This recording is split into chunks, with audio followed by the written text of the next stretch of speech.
Covid-19 süreci sadece hastalığın kendisiyle değil, tedbirleriyle de hayatımıza pek çok yeni kavram soktu. Bu kavramlardan en yaygını da kapanmalar oldu. Küresel şekilde uygulanan bir tedbir olan kapanma, iş hayatının uzaktan çalışmaya, eğitim hayatının uzaktan eğitime ve ticaretin çevrim içi ticarete yönelmesini kapsıyordu. İnsanlığın artık aşina olduğu kapanma kavramı bugünlerde bir başka krizle birlikte anılıyor. İklim krizi ve iklim kapanması. Covid-19 sürecinde ülkeler ve bireyler büyük ekonomik bedeller ödedi. Birçok küçük işletme bir daha açılmamak üzere kapandı. Bununla birlikte özellikle dijital tabanlı bazı sektörler de görülmemiş büyümeler kaydetti. Son olarak ortaya çıkan Omikron varyantıyla kapanmalar yeniden gündeme gelse de henüz Türkiye dahil pek çok ülke mevcut sağlık sistemiyle krizi yönetiyor ve kapanmayı bir seçenek olarak kullanmıyor. Ancak yaklaşan iklim felaketiyle yeni bir kavramın tartışması hayatımıza girdi.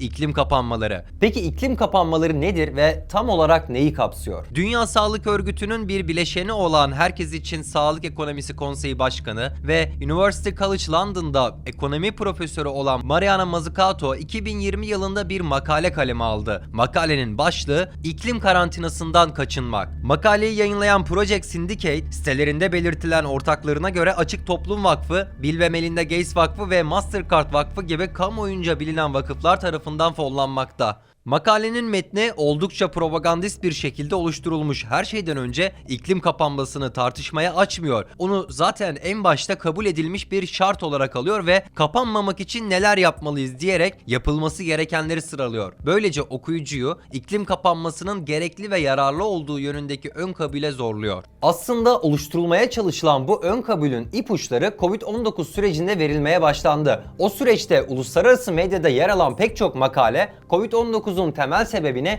çevrenin tahrip edilmesi olarak ortaya koymuştu. Böylece zihinlere sağlık için kapanıyorsak çevre içinde kapanmalıyız fikrine alıştırmıştı. Covid-19'u çevre kirliliğiyle özdeşleştirenlerin ana tezi, vahşi yaşam alanlarının tahrip edilmesi sebebiyle mikroplara daha yakın hale gelmiş olmamızdı. Elbette vahşi yaşam alanlarını tahrip etmek hem dünyamız hem insanlık için bedeli olacak bir hatadır. Ancak Covid-19'un ya da başka bir salgın hastalıkla bu tahribat arasında kurulan ilişki hiçbir bilimsel araştırmayla desteklenmedi. Gerçek ne olursa olsun korkuya hitap eden makaleler zihinlerde istenen örtüşmeyi yaptı ve insanlar iklim krizi içinde kapanmanın bir çözüm olabileceği fikrini konuşmaya başladı. Peki iklim kısıtlamalarının kapsamı ne? Özel araç kullanımı sınırlanacak, kırmızı et tüketimi yasaklanacak ve fosil yakıt şirketleri sondajı durdurmak zorunda kalacak. Yani öngörülen dünya et yemenin yasaklandığı, özel araçlarımızı ne zaman ve nasıl kullanacağımızın düzenlendiği ve aşırı enerji tasarrufu için zorlayıcı politikaların işleyeceği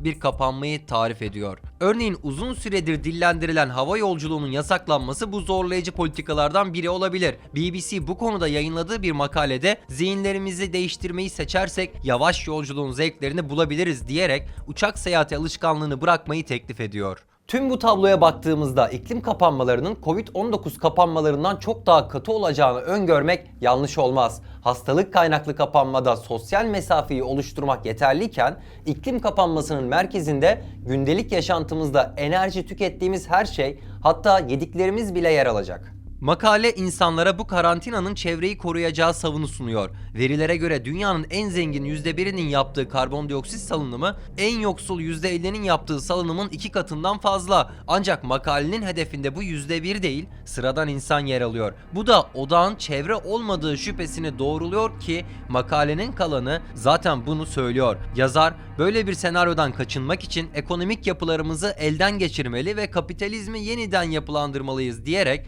esas konuya geliyor.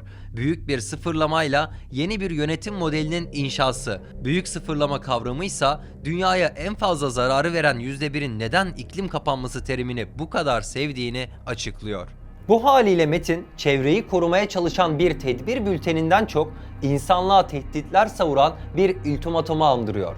Evinizde oturun ve et yerine soyadan yapılmış küpler yiyin. Arabanızı kullanmayın, toplantılarınızı online gerçekleştirin. Çin'in ürettiği yıllık 900 milyon ton çeliği, Amerikan ordusunun tek başına 140 ülkeden fazla çevre kirliliği ürettiğini, %1'in özel jetlerini, teknelerini, golf sahalarını ve fabrikalarını ise unutun. Burada görecek hiçbir şey yok. Ben Murat Soydan, izlediğiniz için teşekkür ederim.